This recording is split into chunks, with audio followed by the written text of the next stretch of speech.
practices they were putting in was as good and even better than some of the global practices that So tell us about one practice or system that you saw which maybe we don't know about, but we'd say, wow, never thought this company would do it. Okay, so that is just more even from me for, let alone the gender, but what used to always raise a wow with many of our jury members globally, or even with many of the other companies, used to be, we know the Wolf of Wall Street is made. So it used to be such a very strong alpha financial services industry with predominantly so many males making it to the top that almost always our jury would come back saying, how has ICICI cracked this list of women leaders? And it used to be about genuinely a hardcore FI industry and easily giving the wolves the run for their money. And we were like, it's actually not just ICICI, but we have a series of amazing women leaders with it, SBI as well. But ICICI Bank used to always stand out differently. What is it that actually resulted in all these women going on to become such fantastic leaders out of ICICI Bank? One is, of course, many of these companies had an amazing bench strength of pipeline. So it was actually building from scratch.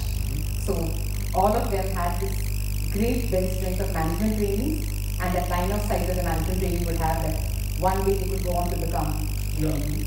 And I think it was always about erring on the side of more than less. So we were more than happy if they contributed to the industry, but they would always have more, because in their case it was about saying that we are perfectly okay if we have equally three great leaders who we know can go on to become the CEO, but we are happy lending the other two. Whoever suits us best goes on to win, but the other two can contribute to the industry. There are so many other banks that they can go on and run. So. And they do it so well, Yeah, makes sense. Interesting. So this book has got lots. It's interesting the way the book is formatted, and there are these little stories or snippets from Indian history or mythology. And I just thought, Ajay, why don't you tell us what's your favorite story about leadership which is in this book? Actually, the favorite story is because of which we kept the name Manthan. And Manthan actually was given by Dr. Chaturvedi, and he suggested this name. So Manthan, all of you would know, is churning, and the story mythology behind it is that there was a fight between Suras and Asuras, and they then churned the ocean using a mountain, and from the ocean in search of Amrit. So that is my favorite story, and why is because two dimensions to this. One, of course, we had esteemed panelists, as you said, 55 to 60 of them, come to our 12 roundtables and shared their knowledge and their wisdom with us. And we churned that, and we did Manthan of that to bring a perspective into this. Second, we churned the knowledge that existed from ancient times, from mythology, and brought all of that to fore. And third, as you said, top company for leaders, most modern research. And those 60 leaders, the ancient knowledge of India, the research, modern research, and churning all of that into Manthan, the book. That's the reference to the story. And second is, leadership is all about, we believe, the authors, three of us, it's all about that Manthan that we need to do within. We have come up with a diamond model of leadership, and we believe by doing that Manthan internally is when leaders are able to bring the best out in themselves. So that's the story. So you refer to this diamond model that you've got in this book, which is an interesting one, I thought. Right.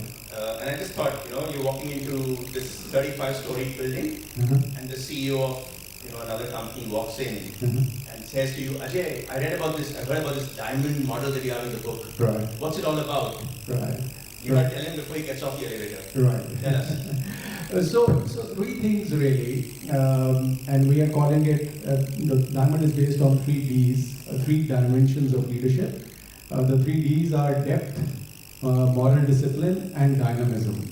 And so what we are saying is every leader needs to balance the depth, which is about self-actualization, which is about humility, which is about deep engagement with others, and balance that with dynamism, which is action orientation, purposefulness, resourcefulness, and that's the balance of leadership, the 2 Ds. And third D is really moral discipline. And what are you doing for others? What are you doing for team? What are you doing for company? What are you doing for country? What are you doing for the world? And a balance of those three is really 3Ds. And when elaborated, it becomes a 7 forces model of planning. Professor, as you look at this, what do you, one of the things that you talk about is how every leader has some flaw. Even if he's a great leader, there's often some flaw in the leader. Even in mythology, leaders have had flaws. And I was curious to know, is there like a fatal flaw where you have a leader who seems to get everything right, but that one fatal flaw will ensure that he doesn't quite go the distance? What would that be? I would say arrogance. Arrogance. Absence of humility. That's an interesting one. Humility is one of those characteristics that we talk about in the book. I think I the work that you've done, at Aon Hewitt. What, as you look at corporates in India, what is it that's missing when it comes to developing leaders? What's the missing piece?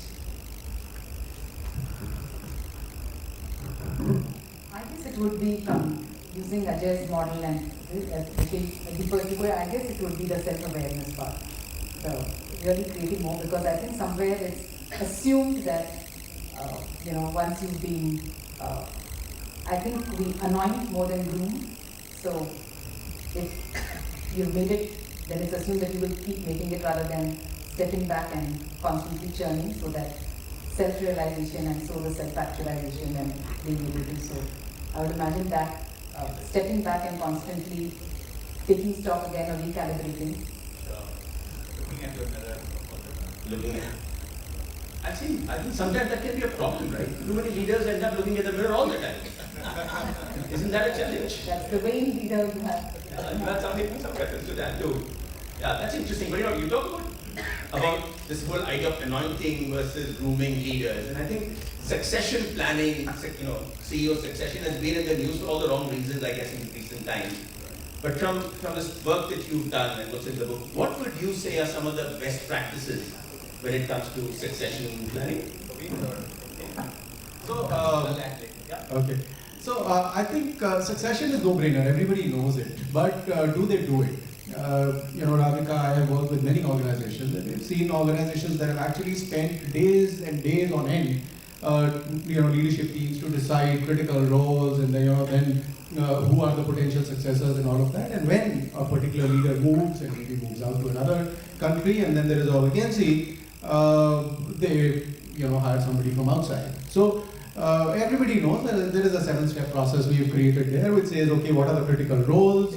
Career and succession are two sides of the same coin. What are the career paths that you create? Then you have talent councils, which is at the heart of this whole piece. And are you doing those talent councils? Is the high potentials humble enough? We talked about humility. Humble enough to start to learn so that they can reach those positions. And are leaders, altruistic enough? Self-actualized enough to create leaders, and finally the two companies execute. That's a 7-step process that we've created. But the point is, do organizations really do that? Some do, and they have a fantastic leadership pipeline. Some don't, and then all the work they do in doing planning comes for a nod. Professor?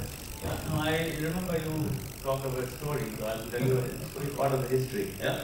Chandragupta Maurya and Chanakya conversation. If you note in the book, Chanakya comes to Chandragupta, says, why have you decided to go and leave the rule so soon?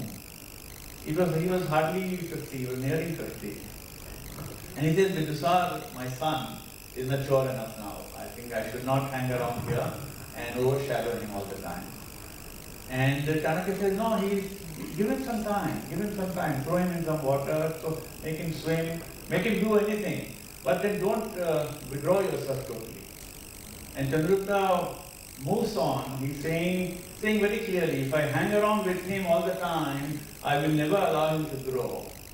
And I will never, whatever I was supposed to do, I have done so far. If I hang around, I will never allow him to grow. And he walks away from there and never returns back to a great empire that he built with so much of hard labor. I think he doesn't call back to say, why is the CFO getting such a high hike this year? No, doesn't do that. Yeah, okay. It's just interesting. Succession is something which needs a courage and determination also. Sure. That you want to chop off your hand and pass it on to somebody else. Sure. Interesting. I often think of that story when the Airbus A320 first came into India.